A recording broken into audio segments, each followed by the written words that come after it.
അങ്ങനെ സപ്പോർട്ട് ചെയ്യാൻ പറ്റും. പ്രോപ്പറായ തെളിവുകളും കാര്യങ്ങളും ഉണ്ടെങ്കിൽ അങ്ങനെ ഒരു കുറ്റം ചെയ്തിട്ടുള്ള ആളുകൾ ശിക്ഷിക്കപ്പെടണം എന്ന് തന്നെയാണ് എൻ്റെ അഭിപ്രായം.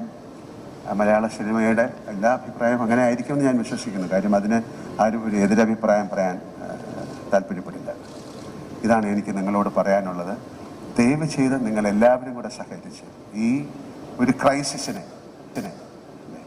നമുക്കിപ്പം ഇതിനു മുമ്പ് എന്താണ് നടന്നത്? വളരെ ഇന്ത്യ കാണാത്ത ഒരു വലിയ ദുരന്തമാണ് നടന്നത്, ഒരു ഉരുൾപൊട്ടൽ. പക്ഷെ അതിനെയൊക്കെ നമ്മൾ അതിജീവിച്ചു. പ്രളയം, അതൊക്കെ അതിജീവിച്ചു. നിരപരാധിയായ ഒരുപാട് പേര് അതിലൊഴിച്ചു പോയിട്ടുണ്ടാകും. പക്ഷെ അതൊക്കെ മറന്നുകൊണ്ട് നമുക്കിതിനെ റീകൺസ്ട്രക്ട് ചെയ്തെടുക്കണം. കാര്യം ഈ ഒരു വലിയ ഇൻഡസ്ട്രി തകർന്നു പോയാൽ അത് വളരെ പാവപ്പെട്ട ആൾക്കാരുണ്ട്, അതിൽ സിനിമയിൽ അഭിനയിക്കുന്നവരുണ്ട്, അഭിനയിക്കാത്തവരുണ്ട്. പിന്നെ ഇത്തരം ആളുകൾക്കുള്ള എങ്ങനെയാണ് ഇവർക്കൊക്കെ ഒരു ജൂനിയർ ആർട്ടിസ്റ്റ് എന്ന് പറയുന്നവർക്ക് ഒരു അസോസിയേഷൻ ഉണ്ടാകണം. കാര്യം നമ്മൾ പലപ്പോഴും പോകുമ്പോൾ അതൊരു ഏജൻസിയാണ്, അവരാണ് നമുക്ക് അവരെ ആൾക്കാരെ കൊണ്ടുവരുന്നത്. അപ്പോൾ അവരുടെ കാര്യങ്ങൾ നോക്കിക്കോളും. എന്തെങ്കിലും കംപ്ലൈൻറ്റ് ഉണ്ടെങ്കിൽ അവർക്ക് കൊടുക്കണം. അപ്പോൾ ഇതിനൊരു നിയമ നിർമ്മാണം ഉണ്ടാക്കാൻ മലയാള സിനിമയിൽ ആക്ടേഴ്സ് എന്ന് പറയുന്നത് 500 പേരുണ്ടെങ്കിൽ എല്ലാവരും വളരെ എന്താ പറയുക, വളരെ സെൻറ്റിമെൻ്റലാണ്, പെട്ടെന്ന് എക്സൈറ്റഡ് ആകുന്ന ആൾക്കാരാണ്. അവർക്ക് ഇങ്ങനെയുള്ള കാര്യങ്ങൾ പെട്ടെന്ന് അതിൽ തളർന്നു പോകുന്ന ആൾക്കാരാണ്. അപ്പോൾ അവരെ തളർത്താതെ ദയവ് ചെയ്ത് എങ്ങോട്ടേക്കാണെന്ന് പറയാൻ എനിക്ക് ബുദ്ധിമുട്ടാണ്. കാരണം വളരെയധികം സങ്കടം. ഇപ്പം ആര് സംസാരിച്ചില്ല എന്നുള്ളതല്ല, എനിക്ക് പറയാനുള്ളത് ഇതാണ്. ഞാനപ്പം ഒരു അമ്മയുടെ പ്രസിഡന്റ് എന്നുള്ള രീതിയിലല്ല, കഴിഞ്ഞ 47 വർഷം സിനിമയുമായിട്ട് സഹകരിച്ച് ഒരുപാട് മലയാള സിനിമയ്ക്ക് ഏറ്റവും നല്ല സമയമുള്ള ഒരു കാലമാണിത്.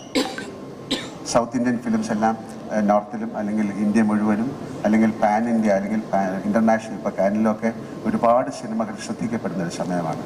ഇത് വലിയ നാഷണൽ ന്യൂസായി ഇൻ്റർനാഷണൽ ന്യൂസായിട്ട് ഈ വ്യവസായം തകർന്നു പോകരുത് എന്ന് ആത്മാർത്ഥമായിട്ട് ആഗ്രഹിക്കൂ. നിങ്ങളും എന്നോടൊപ്പം ആഗ്രഹിക്കൂ. ദയവ് ഇതിൽ കൂടുതൽ എനിക്കൊന്നും പറയാനില്ല. Thank you so much. Thank you.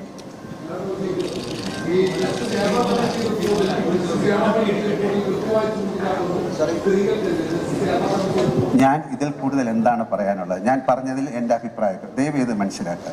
നിങ്ങൾ ചോദിക്കുന്ന ചോദ്യങ്ങൾക്ക് എനിക്ക് മറുപടി പറയാൻ സാധിക്കില്ല. കേരള പോലീസിൻ്റെ കാര്യം കേരള പോലീസല്ലേ നോക്കണ്ട, ഞാനാണോ?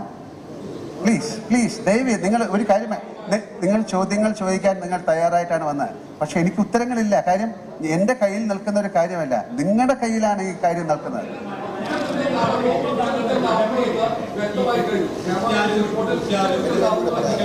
രണ്ടുപേരും കൂടെ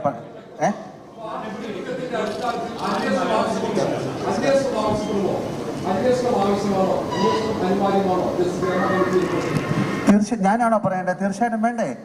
അതിനെന്താ സന്ദേശം? അതൊരു കോടതിയിൽ ഇരിക്കുന്ന കാര്യമല്ലേ. ഇവിടുത്തെ ഏറ്റവും വലിയ നിയമ നിർമ്മാണ ഒരു സംവിധാനത്തിൽ ഇരിക്കുന്ന കാര്യത്തെക്കുറിച്ച് ഞാൻ എന്താണ് പറയേണ്ടത്? ഞാൻ വേണ്ടെന്ന് പറയോ? അങ്ങനെയല്ലേ വേണ്ടത്. ഞാൻ അതല്ലേ പറഞ്ഞത്.